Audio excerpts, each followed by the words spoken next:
오늘 말씀은 신약성경 188면에 제가 가지고 있는 성경은 신약성경 188면에 사도행전 2장 1절부터 13절 말씀까지입니다. 사도행전 2장 1절부터 13절 말씀까지 신약성경 188면에 사도행전 2장 1절부터 13절 말씀까지를 제가 한 절 읽고 여러분들 한 절 읽고 교독하며 읽는데요.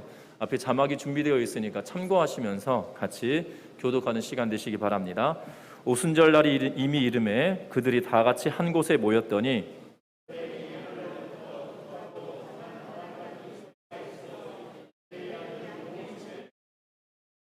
마치 불의 혀처럼 갈라지는 것들이 그들에게 보여 각 사람 위에 하나씩 임하여 있더니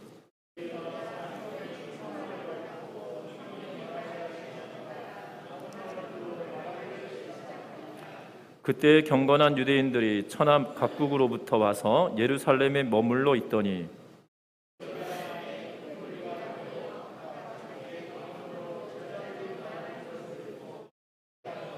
다 놀라 신기하게 여겨 이르되 보라 이 말하는 사람들이 다 갈릴리 사람이 아니냐.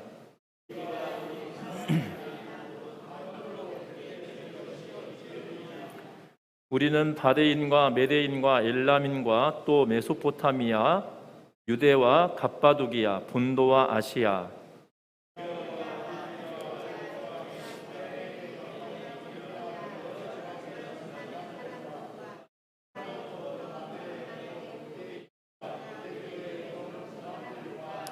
그레데인과 아라비아인들이라 우리가 다 우리의 각 언어로 하나님의 큰 일을 말함을 듣는도다 하고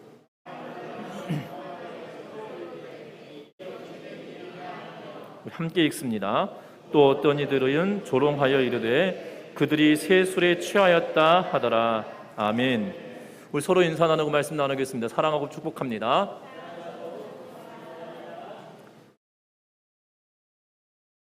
명품 시계에 관한 일화가 있는데요. 이러한 이야기입니다. 한 아버지가 돌아가시면서 그의 아들에게 시계 하나를 건네줍니다. 그러면서 이렇게 말했습니다. 내 할아버지가 나에게 이것을 돌아가실 때 나에게 준 유품이다. 나도 너에게 내 아버지가 주었던 이 유품을 나도 너에게 준다라고 하면서 그 아버지로부터 그러니까 할아버지로부터 받았던 그 유품 시계를 그의 아들 손자에게 주고 있는 것을 손자에게 주게 됩니다. 그런데 이 아들 그 손자가 이 시계를 찾는 동안에 갑자기 시계가 돌아가지 않는 것입니다. 그래서 이 시계의 이름을 브랜드를 확인하고 그 브랜드 회사에 찾아가서 이 시계가 돌아가지 않으니 고쳐주었으면 좋겠다. 나의 아버지였던 할아버지로부터 이 시계가 아버지에게 전해졌고 아버지가 차고 다니셨던 이 시계를 내가 유품으로 받아서 너무나도 나에게는 소중한 시계다라고 하면서 이야기를 했다고 합니다. 직원은 시계를 살펴보더니 정중하게 이렇게 사과했습니다.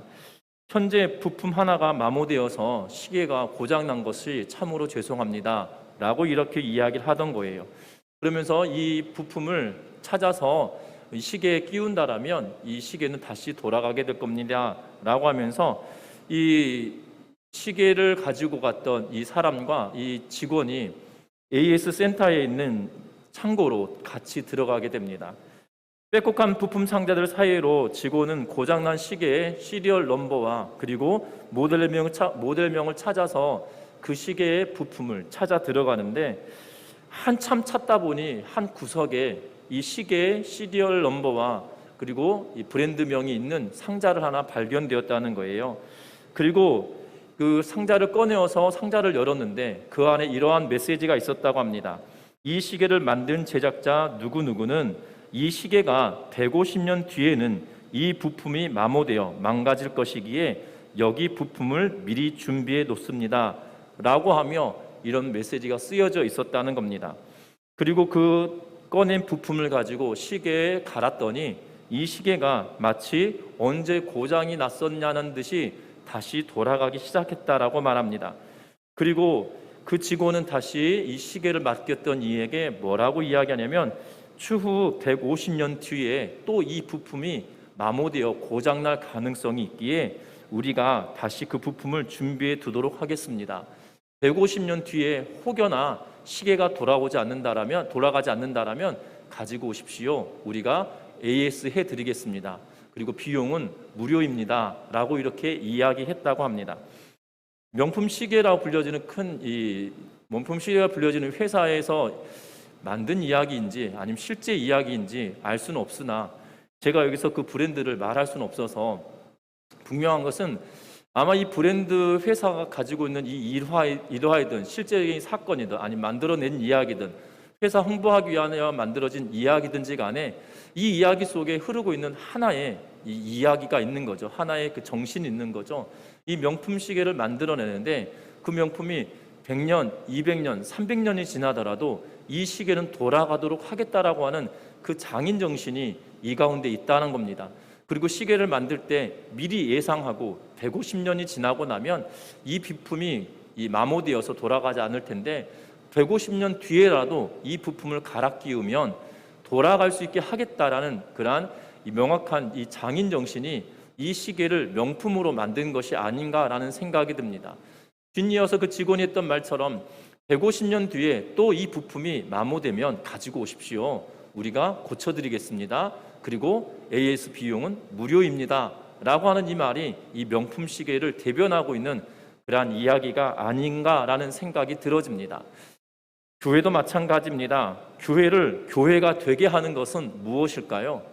우리는 교회 그러면 막연하게 생각합니다. 어떻게 생각하냐면 교회 건물을 생각할 때가 많고요. 그리고 때로는 교회 그러면 이미지, 우리가 이 머릿속으로 연상되어지는 그 이미지가 교회일 거다라고 생각합니다. 그런데 성경은 우리들에게 교회를 예배당 건물로 말하고 있지 않는다라고 성경은 분명하게 이야기합니다. 바울은 고린도전서 1장 2절 말씀에 교회라고 하는 것은 세 가지다라고 말합니다. 첫 번째는 예수 그리스도를 믿음으로 고백하는 이 성도 한 명이 바로 교회다라고 말합니다. 그리고 예수 그리스도를 믿음으로 고백한 성도들이 모여있는 공동체를 두고 또한 교회다라고 말합니다. 우리 전미중앙교회 성도들라고 말할 때 이 공동체를 두고 교회다라고 말하고 있다는 거예요. 뿐만 아니라 이 전미중앙교회 성도들 뿐만 아니라 곳곳에 흩어져 있는 여러 교회들 또한 교회 공동체를 두고 교회다라고 이야기하고 있다는 겁니다. 우리가 고린도전서 1장 2절에서 주고 있는 메시지는 무엇이냐면 교회라고 하는 것 안에 가장 핵심되는 것이 무엇이냐는 거예요. 그것은 주 예수 그리스도를 믿음으로 고백한 부르심에 합당하게 움직인 성도라고 하는 그 존재가 바로 교회 공동체의 중심이다라고 말하고 있는 것을 보게 됩니다. 특별히 오늘 성경의 말씀은 우리가 너무나도 잘 알고 있는 오순절 성령 강림의 역사에 관한 내용들을 기록해 놓고 있는 것을 보게 됩니다. 특별히 오순절 성령 역사에 관한 이 기록은 이 성령 역사의 가장 단회적이고 또한 이 성령께서 임하셨던 이야기에 대한 내용들이 이것 외에 다른 곳에 또한 기록되어져 있지 않기에 단회적인 사건이다라고 이야기하고 있는 것을 보게 된다는 겁니다. 특별히 이것이 예루살렘 교회 공동체의 첫 시작이었고 그것이 첫 시작으로만 끝나는 것이 아니라 그 첫 시작이 지금까지 교회라고 하는 공동체를 통하여 쭉 이어져 오고 있는 그 정신이라는 것을 우리는 기억해야 할 것 같습니다. 앞에서도 말씀드렸던 것처럼 이 시계 하나에도 장인 정신이 깃들어져 있어서 그 장인 정신이 명품을 만들어낸다라고 말씀을 드렸는데요. 교회 공동체도 마찬가지로 성령의 역사하심의 시작점으로부터 시작하여서 교회는 시작하고 있다는 거예요. 그러면 그것이 단순히 단회적인 사건이라고 하여서 그것으로 끝나는 것이 아니라 그 정신이 지금까지 우리에게 이어져 올 때 교회 공동체는 아름답게 성장하는 공동체가 된다는 사실을 기억하는 은혜가 있으시길 바랍니다. 그래서 오늘 예배의 주제는, 말씀의 주제는 성령으로 인한 공동체, 성령으로 만들어진 공동체라는 주제로 말씀을 나누려고 하는데요. 저와 여러분들이 이 말씀을 통해서 나는 이 바울이 말하는 것처럼 나 하나가 먼저 교회인데 나는 어떤 교회를 이루어가야 될 것인지, 그 교회를 이루어가는 그 정신이 무엇인지 먼저 살펴보았으면 하고, 또한 이 우리 공동체가 우리 전미중학교의 성도님들이 정말 교회로서의 역할을 감당할 수 있도록 성령께서 만드신 공동체기에 그 교회로서의 역할을 감당하며 나아갈 수 있는 그러한 예배자들이 되시기를 바라는 마음으로 말씀 나누려고 하는데요. 먼저 우리가 볼 말씀은 우리가 1절 말씀 같이 한번 읽어봅니다. 1절과 2절 말씀 3절까지 같이 읽도록 하겠습니다. 오순절 날이 이름에 그들이 다 같이 한 곳에 모였더니 호련히 하늘로부터 급하고 강한 바람 같은 소리가 있어 그들이 앉은 온 집에 가득하며 마치 불의 혀처럼 갈라지는 것들이 그들에게 보여 각 사람 위에 하나씩 임하여 있더니. 아멘. 오늘 성경에 말하면 그 시점을 이야기합니다. 그 시점은 오순절이다라고 말합니다. 구약에서는 77절이다라고 말하기도 하고요, 맥추절이다라고 말하기도 하고 오순절이다라고 말하기도 합니다. 이 오순절이라는 의미는 초실절, 다시 말하면 처음으로 열매를 거두기 시작한 날, 우리는 이 시기를 두고 6월절과 겹쳐져 있는 6월절 이후에 무교절과 겹쳐져 있는 시간들로 보여지는데요. 무교절 끝이 바로 이 수장절의 시작점이다라는 거고, 그 수장절 다시 말하면 초실절의 시작점이고요. 그곳으로부터 일주일을 7번, 다시 말하면 이 오순이라고 하는 것은 일주일이 7일이잖아요. 이것이 7번 겹쳐진 날, 그래서 7, 7엔 49, 그 다음 날이어서 오순절이다라는 의미를 쓰고 있고요. 77절이란 말은 일주일에 7번 있다라는 의미로 77절을 이야기하고 있는 걸 보게 됩니다. 그 날을 오순절이다라고 이야기하고 있는데요. 중요한 것은 이 성경을 기록하고 있는 누가가 오순절에 일어났던 사건에 대하여 이야기합니다. 성경은 그냥 하나님께서 우리에게 성경을 주시고 또한 역사를 써가실 때 그냥 아무렇게나 하나님 마음대로 막 던지듯이 하신 것이 아니라 하나님의 치밀한 계획 가운데 이 일들을 이루어가고 계시다는 사실이에요. 예수님께서 십자가에 죽으셨던 때가 언제입니까? 6월절 어린 양으로 6월절 전에 십자가의 죽임을 당하시게 되었다는 거죠. 6월절 어린 양의 피가 어떠한 일을 하게 됩니까? 바로 임방과 문설주의 발음으로 말미암아 이스라엘 백성들에게 죽음이 있지 않고 애굽 사람들의 장자와 또한 첫 짐승이 죽었던 사건을 보게 된다는 거죠. 이 6월절을 기념하면서 절기를 지키는데 이 6월절의 근원 되시는 분이 바로 예수였다는 사실이에요. 6월절에 어린 양과 같이 잡아서 피를 뿌림으로 말미암아 온 인류의 죄의 문제를 해결하기 위한 그 어린 양으로 삼았다는 사실을 바로 6월절 전에 잡힌 어린 양으로 시작된다는 겁니다. 뿐만 아닙니다. 예수께서 안식 후 첫날 부활하심으로 말미암아 6월절을 지내고 부활하심으로 말미암아 어떠한 일을 보게 됩니까? 다른 것이 아니라 첫 열매로 우리에게 부활의 첫 열매로 우리에게 보여주셨다는 거예요. 마치 초실절을 시작하는 그 절기와 같이 첫 열매를 우리에게 보여주심으로 말미암아 예수 그리스도의 놀라우신 은혜를, 하나님의 사랑을 우리가 볼 수 있도록 만들어 주었던 사건이라는 거예요. 그로부터 51일 지나서 예수님께서 부활하시고 승천하시고 난 이후에 열흘 만에 오순절이 되어서 바로 이 성령 강림 사건이 일어나는데, 오늘 성경에 보니까 세 가지 현상이 일어납니다. 하늘로부터 강한 바람 소리가 있고요, 불의 혀 같은 곳이 갈라졌다라고 이야기하고 있는 것을 보게 되고, 그리고 또 하나는 4절에 보니까 다른 언어를 하기 시작했다라고 성경은 말하고 있는 것을 보게 됩니다. 초자연적인 사건이 지금 일어나고 있다는 겁니다. 놀라운 것은 우리는 이 성경 본문을 읽을 때 우리는 관심을 두고 있는 것이 무엇이냐면 초자연적인 사건에 우리는 관심을 둘 때가 더 많다는 사실이에요. 왜냐하면 성경 본문이 2절과 3절과 4절에 보면 강한 바람, 그리고 불의 혀, 그리고 다른 언어라고 하는 초자연적인 일들이 각 절의 기록됨으로 인하여서 우리에게 그것을 강조하는 것처럼 우리가 느낄 수가 있기 때문인데요. 그런데 우리가 기억해야 될 것은 강한 바람이 일어났다, 불의 혀와 같은 성령이 임하였다, 각각 다른 언어를 말하였다, 우린 거기에 주목할 것이 아니라 다른 것에 있어요. 1절 말씀에 우리는 주목해야 된다는 겁니다. 오순절 날이 이미 이름에 그들이 다 같이 한 곳에 모였더니 라고 하는 말씀에 우리는 더 주목해야 할 것 같습니다. 왜냐하면 이 2절을 시작하면서 2장 1절을 2장을 시작하면서 1절에 한 곳에 모여 있다는 것을 강조하고 있어요. 이것이 강조될 것이 아니었다라면 이 1절의 말씀이 4절 이후에 와도 상관은 없거든요. 2절 이후에 와도 상관은 없거든요. 그런데 뭐라고 이야기하고 있냐면 오순절날이 이미 이름에 그들이 다 같이 한 곳에 모여 있더라 라고 이야기하고 있다는 거예요. 그들이 모여있던 장소가 어디입니까? 바로 마가의 다락방입니다. 혹자들은 예루살렘 성전일 거다 라고 이야기하는 분들도 계시는데요. 중요한 것은 그 시점이 어딘지를 정확하게 말할 수가 없지만 그럼에도 불구하고 역사적이고 전통적으로는 마가의 다락방에 그들이 함께 모여서 성령의 임하심을 경험하게 됐다는 거예요. 그런데 그들이 거기에 다 모여있는 이유가 무엇인가요? 우리는 이미 알고 있습니다. 그 이유가 무엇입니까? 사도행전 1장 4절에 예수께서 이렇게 말씀하세요. 예루살렘을 떠나지 말고 내게서 들은 바 아버지께서 약속한 것을 기다리라 라는 말씀을 우리에게 하고 계시는 것을 보게 됩니다. 너희는 예루살렘을 떠나지 말고 너희가 모여서 함께하여 그 성령을 기다리라라고 이야기하고 있다는 것이고요. 그 성령을 기다리라는 그 말씀에 제자들이 어떻게 하고 있습니까? 제자들이 한 곳에 모여 전심으로 기도하고 있는 것을 보게 된다는 겁니다.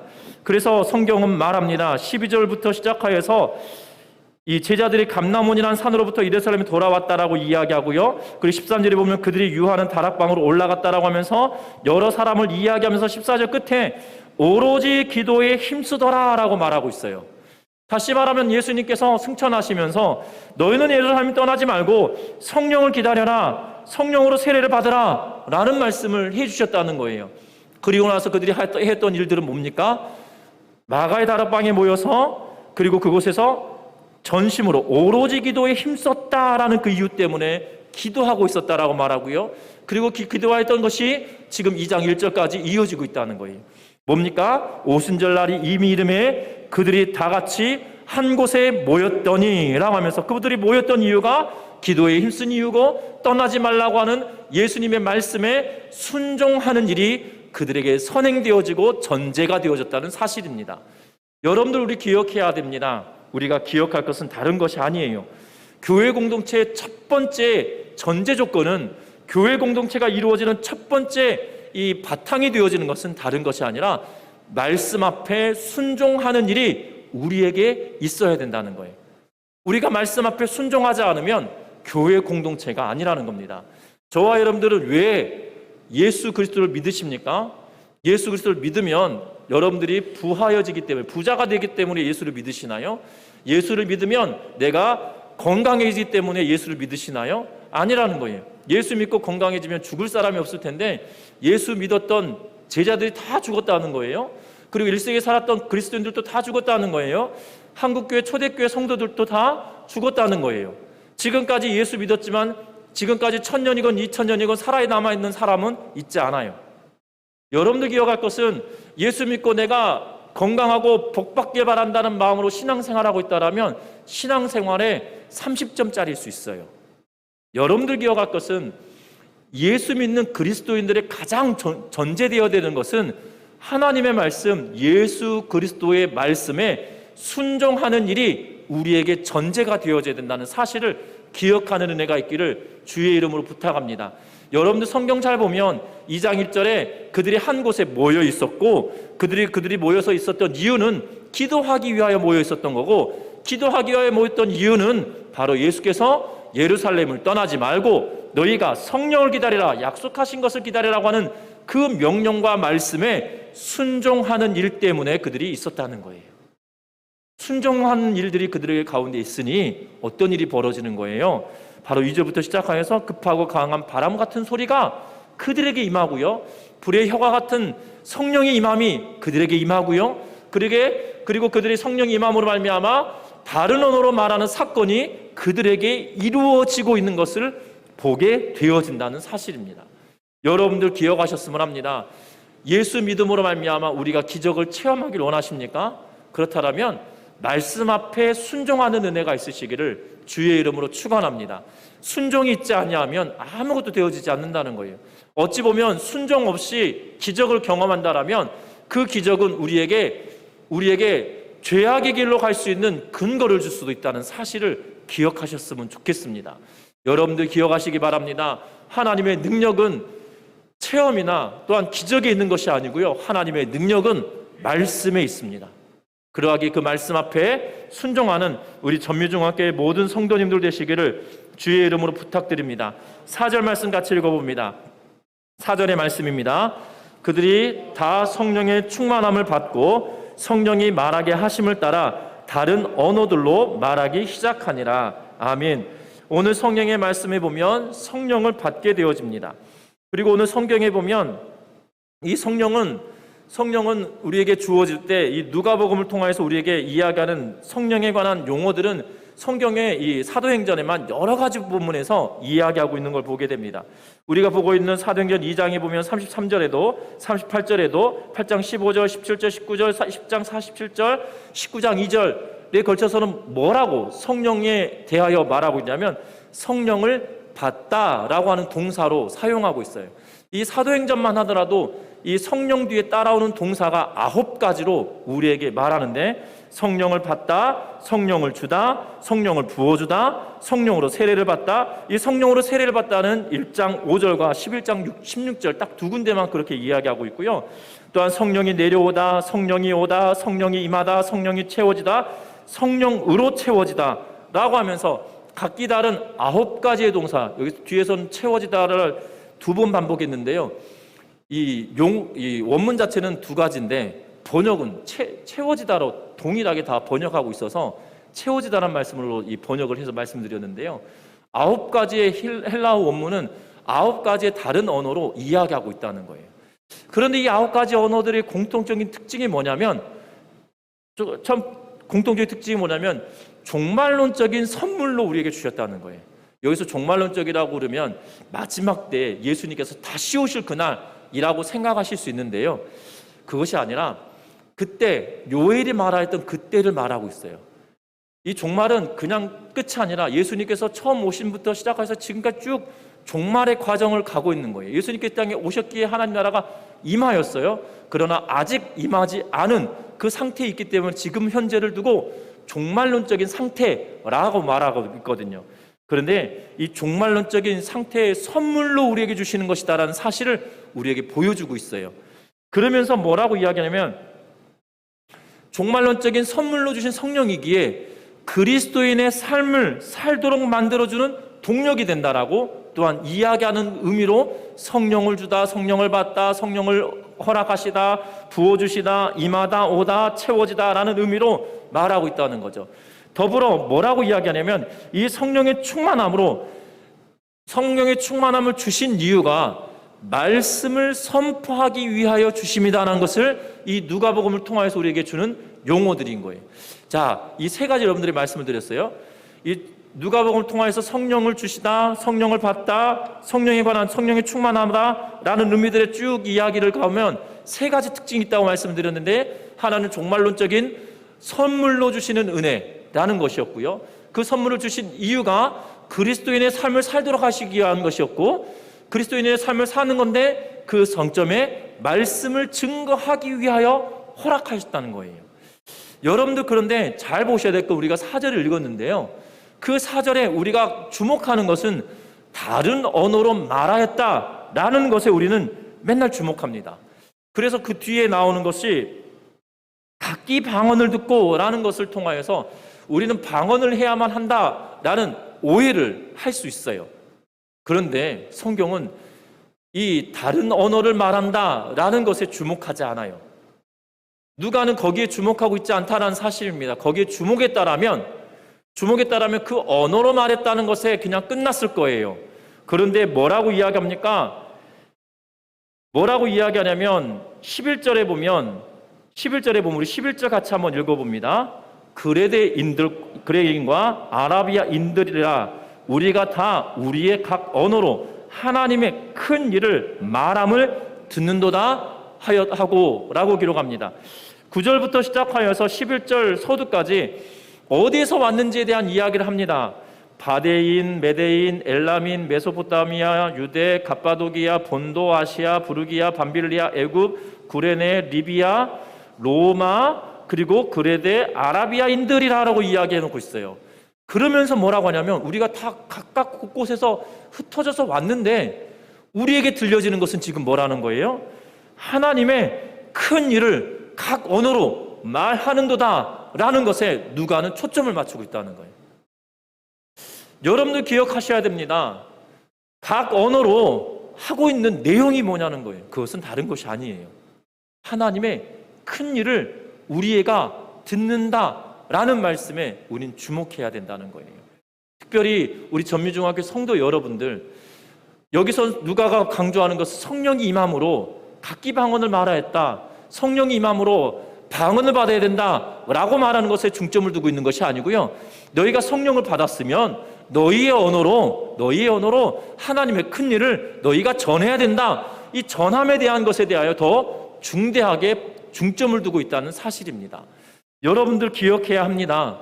저와 여러분들 하나님이 부르시고 여러분들이 각각의 처소나 각각의 일터에서 여러분들 보내신 이유가 무엇일까요?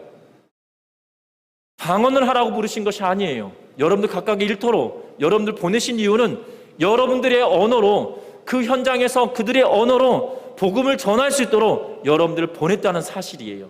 그런데 우리는 잊어요. 방언을 해야만 신앙이 있는 것처럼, 또한 다른 언어로 기도를 해야만 우리가 믿음이 있는 것처럼 느껴질 때가 있어요. 아니에요. 우리들에게 다른 언어를 주신 이유는 복음을 전하기 위하여서 주셨다는 거예요. 여러분들이 성령이 여러분들에게 임한다라면, 성령이 여러분들에게 임하였다라면 다른 이유로 할 것이 아니라 내가 있는 그 현장이, 그 현장의 언어로 복음을 전할 수 있는 믿음의 성도님들 되시기를 주의 이름으로 부탁드립니다. 여러분들 기억하셨으면 좋겠어요. 이것을 기억하셨으면 좋겠어요. 내가 있는 그곳이 그들의 언어가 다르거든요. 농사를 짓는 분들의 언어가 달라요. 왜냐하면 평상시 사용하는 말들이 어휘가 다르기 때문이에요. 왜냐하면 그것이 농사 짓는데 전문적인 영어이기 때문이죠. 또한 공장에서 일하신 분들은 그 공장에 사용되어지는 용어들이 있어요. 그들의 언어인 거죠. 또한 직장에서 일할 때 무역회사에서 일하는 분들은 또 무역회사에서 일하는 그분들의 이 얘기를 달라요. 유통회사에서 일하는 분들은 그들의 언어가 또 달라요. 그렇다고 해서 말이 다르는 것이 아니라 그들이 표현을 하고 사용하는, 평소에 사용하는 어구가 달라진다는 거죠. 그러한 곳에 여러분들 보내신 이유가 뭐예요? 바로 내 안에 성령이 그들이 알아들을 수 있는 말로 하나님의 말씀을, 예수 그리스도의 사랑을 전하라고 우리에게 보내셨다는 거예요.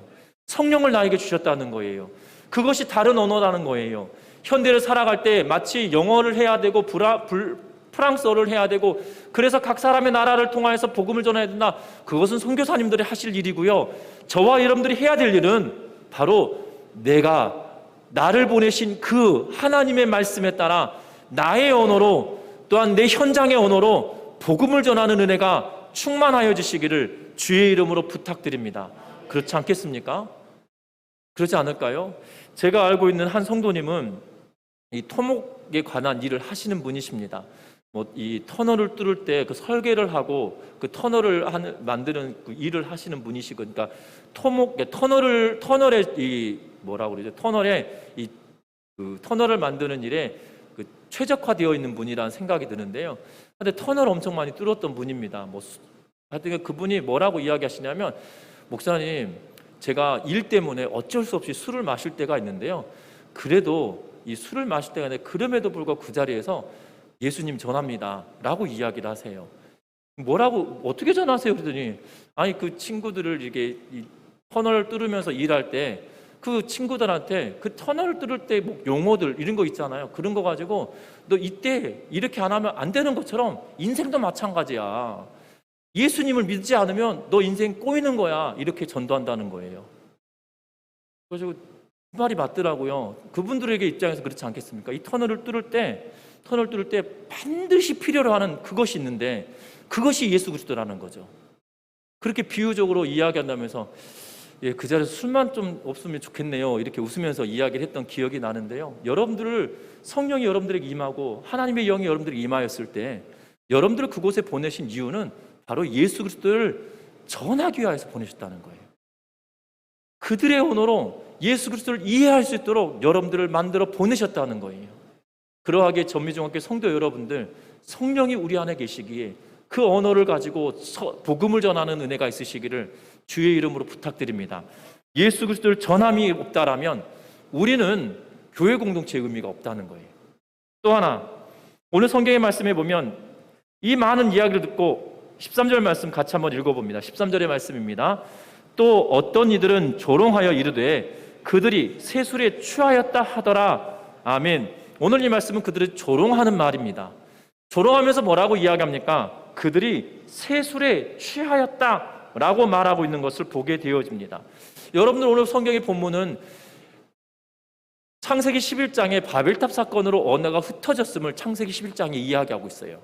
그런데 오늘 본문의 내용을 통해서 보면, 지금 오늘 본문 내용을 보면 제자들이 각 방언으로 이야기할 때 각 나라 사람들이 그 언어를 듣고 있는 것을 보게 되거든요.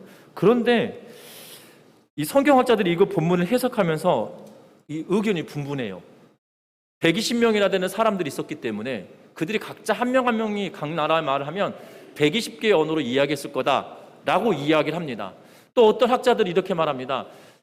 제자들은 이곳에 모여서 기도하고 있던 그들은 그냥 그들의 말을 했을 거다라는 거죠.